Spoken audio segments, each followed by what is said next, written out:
So Harry performs this dramatic U-turn. Oh, we never meant to suggest they were racist. It was the terrible British press.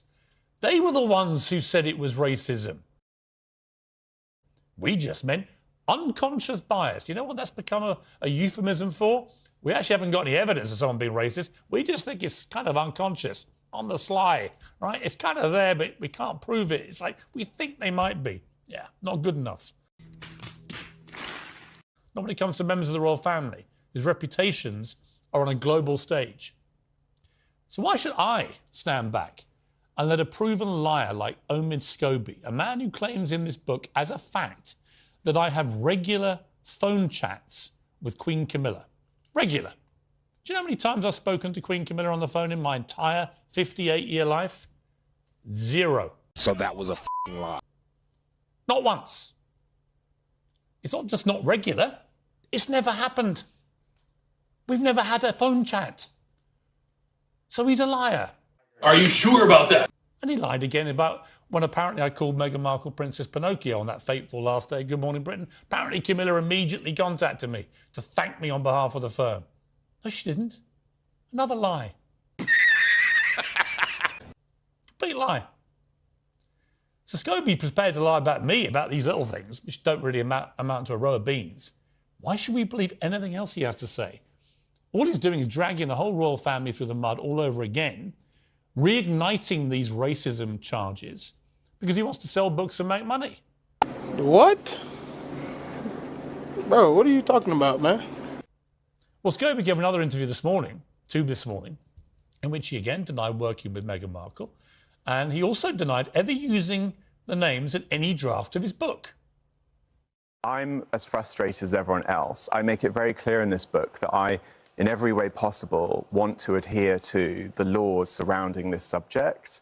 It's why I've been very careful in how it's described in the book, and it's why I've never spoken about it beyond what I've said in the public domain before.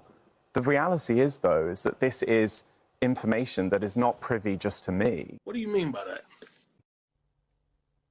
A liar. A barefaced liar. He wants us to believe that he only submitted a draft in the English version which never mentioned the names, but that somebody in the Netherlands got hold of it and added the names and added entire paragraph in one part of this into the manuscript before it went to the printers. A lethal saboteur. Ladies and gentlemen, we got him. Who would do that? Have you ever met any author in history, because I haven't, who's had that happen to their manuscript? That on the way to the printers in a foreign country like the Netherlands, they got into the manuscript and changed it without the author knowing anything about it? No. God, please, no! No! No! No! It doesn't pass what we call the smell test. Mr. Scobie stinks when it comes to the smell test. How? Hold on, bro. How? Now, he thinks I'm completely wrong to assume an earlier version of his book included the names and was sent for translation, only for his lawyers to take them out of the final edition, which I think is the most likely explanation.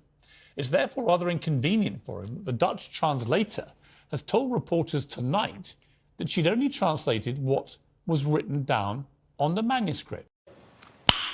Nice. She said the names of the royals were there in black and white. I didn't add them. I just did what I was paid to do, and that was translate the book from English into Dutch. Now, at this point, the deafening silence from Harry and Meghan becomes a little more than deafening.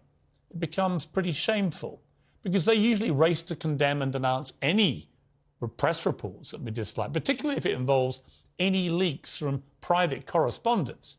And Meghan Markle, ironically, was forced to admit that she colluded with Omid Scobie on his last book in a court action she took against a newspaper over private correspondence with her father. Wow.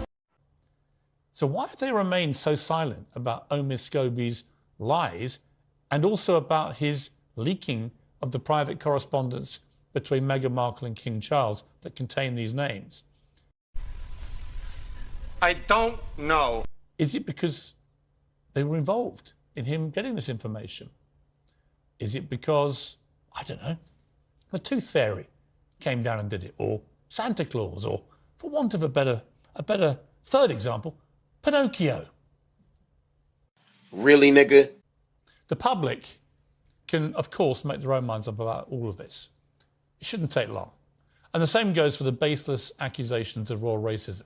Nobody, I repeat, really thinks King Charles or the Princess of Wales are racist. Are you serious? Nobody. That's part of the reason, actually, why I decided to put their names out there. It's called lancing the boil. It's called removing what has been a simmering threat deployed by Meghan and Harry and deployed by Omid Scobie as an unspoken threat. We've got these names, and if we don't get what we want, we're going to use them. Yes, exactly. Now they can't do that. I've been at the sharp end of British journalism for 30 years. I've seen royal crises come and go. I remember after Diana died, everybody predicted that was the end of the monarchy. But it wasn't. The monarchy survived and it thrived with our great Queen Elizabeth II. And it's doing so again now with King Charles, who's doing a brilliant job as the head of our great royal family and the head of the great monarchy. The only crisis I think that we're facing at the moment, this end game, as Omid Scobie puts it, is an end game for Omid Scobie. And Natasha, we've seen Harry surfing today. Yeah, it was a video that's been going around online. It was taken by a professional surfer, and it shows Prince Harry doing pretty well, actually. He's really sort of riding a big wave. He looks a bit unsteady as he sort of gets on his feet, but clearly people have been commenting, you know, people have been saying maybe he's not enjoying the life in California, but clearly he has been enjoying that aspect of it. Oh, Lord. Again. And maybe that's something he could also do in Portugal. Well, that's, you know, where the surfing is famously good, is Portugal, right? Yeah, and I mean, we know that, you know, Harry and Meghan do seem to be spending an increasing amount of time apart. Really, nigga? So maybe Portugal is somewhere where, you know, Harry can escape to with a bunch of his mates. And it's also you are naughty. You know, come on, he's lost touch with a lot of old friends as well from Britain. But if he says to them, come on, why don't you come, you know, join me in Portugal for a few days? He won't be there. I mean, honestly. I wouldn't say that, but if you've got, you know, a free house in Portugal, do a bit of surfing, it is quite appealing. Oh my goodness. Well, look, let's move on now, Natasha, to the Edinburghs. And Sophie has been on a really interesting trip to Africa. Oh my God, who the hell cares? Hasn't she? Yeah, so she's been in Chad and she was invited by the Foreign Office, and it was a solitary trip, which is something she's been doing a lot more of recently. I know she did a commentary piece for The Times when she went to Ukraine, and that was the first time a member of the royal family had been that, and this is another first for the royal family. Are you sure about that? Are you sure about that? Civil war in Sudan. A lot of them were victims of sexual abuse in war, and obviously this is really serious, heavy stuff. She was moved to tears in a lot of the conversation. And that she is going in and that she is being trusted by the palace and the government to take on these increasingly serious and important topics and represent the country. Are you serious?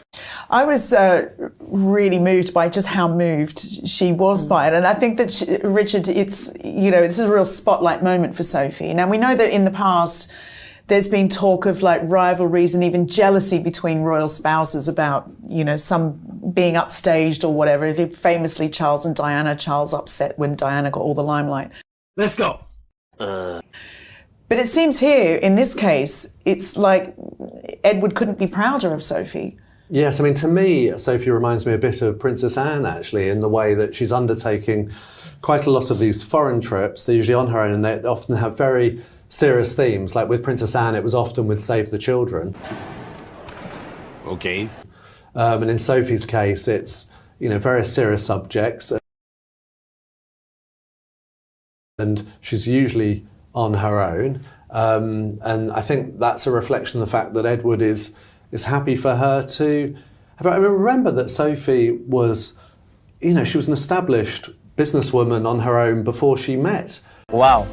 She's very much someone who is used to kind of representing herself, and I think he's proud of her and happy for her to go abroad like that. I want to go back to something you said, Natasha, about, you know, the UK government being really looking to the likes of Sophie to step up. I mean, I don't like where this is going. it's a very serious topic and an issue that, for all sorts of security reasons and, foreign relations reasons, the government will be looking at. You're broke! You're poor! And it's very important how they engage with these topics and, exactly what the government does and who they send. So, we know the Princess of Wales is unwell, so, perhaps this is the sort of thing she would be interested in doing. And that's a reason why potentially the Duchess of Edinburgh has been stepping forward and taking on, more roles like this. But it is undeniable, just looking at Sophie, that she has been doing more independent foreign travel, tackling really important subjects. So I think they just really, really trust her. That was easy. What do you make, Charlotte, of the role that Sophie seems to be now be carving out for herself? I think she's carved out this really fearless role for herself. She's not afraid to listen to some incredibly difficult stories. And as you said, she was moved to tears, but the things that she was hearing and being told about were unbelievably shocking. And she's just ready to hear it and to be there for these women, and it's very female focused. And to remind us that we can't ignore these issues and we need to talk about them. Yeah. We do not care. And, it can't all be playful NFL, royal events. Sometimes a royal needs to literally get on the floor. I mean, she sits on the floor, she crossed her legs in this event, and she sat on the floor and she just heard these children and women. And she's just not afraid to just really get stuck in there with these very difficult issues. And it's really good to see. And I just really believe that she's invested in this. Good job. Project as well. I think that more increasingly she's becoming a major royal. Do it! Just do it! Yes! Yes! Yes! Isn't she? It used to be we didn't hear much about the Edinburghs at all. Yeah, well, she was the Queen's favourite, apparently. And, I just really feel like she's kind of living that sort of memory of Elizabeth. Oh my. Through what she does. She's very serious. She takes it very seriously. She means what she says. And it's kind of nice to see. And I feel like she's probably doing a lot of that in memory of the late Queen.